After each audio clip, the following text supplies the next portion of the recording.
Seorang pria sedang bertugas. Di kejauhan, ada sebuah mobil yang berhenti. Dari dalam mobil itu, seorang pria turun. Saat sudah turun, pria ini melihat seseorang yang sedang bertugas sebagai penjaga keamanan. Ia pun bertanya kepada asistennya, apakah itu penjaga keamanan baru di perusahaan ini? Asistennya menjawab bahwa penjaga keamanan itu baru mulai bekerja sejak 7 hari yang lalu. Setelah itu, pria tersebut meminta asistennya untuk menunjukkan resume si penjaga keamanan.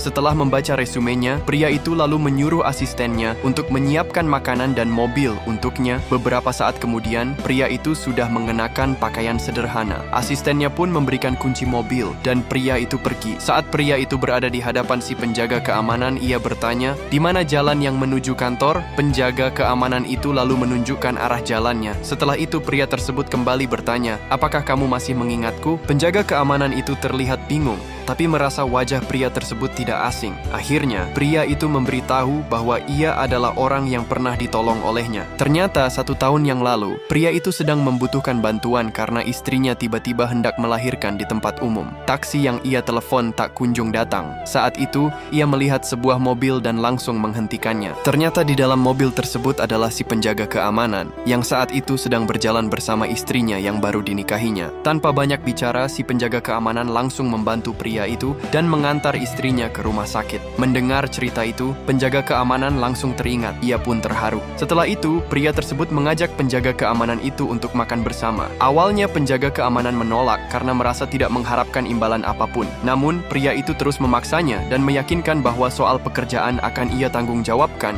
Akhirnya, penjaga keamanan itu pun bersedia. Sebelum berangkat, ia menelepon istrinya terlebih dahulu. Mereka bertiga pun datang ke sebuah restoran. Awalnya, penjaga keamanan itu enggan masuk karena merasa tidak memiliki uang untuk membayar makanan. Tapi pria itu berkata bahwa semua biaya akan ia tanggung sebagai ucapan terima kasih. Akhirnya mereka berdua pun masuk. Namun saat hendak masuk ke restoran, tiba-tiba ada mobil lain yang berhenti. Ternyata itu adalah istri si pria tadi. Wanita itu berkata kepada suaminya bahwa perusahaannya sedang membutuhkan manajer dan ia ingin mengajak si penjaga keamanan untuk mengisi posisi tersebut. Penjaga keamanan itu sangat terkejut. Pria itu pun akhirnya mengaku bahwa dirinya adalah pemilik perusahaan tempat ia bekerja. Mendengar hal itu, penjaga keamanan tersebut semakin terkejut dan merasa sangat bersyukur. Mereka berdua pun langsung mengucapkan terima kasih kepada pria tersebut. Dan akhirnya si pria penjaga keamanan itu kini menjadi seorang manajer karena kebaikan yang dulu ia lakukan. Setiap kebaikan yang dilakukan dengan tulus tidak akan pernah sia-sia. Mungkin balasannya tidak datang hari ini, tapi akan datang di waktu yang paling tepat dan dari arah yang tak disangka-sangka.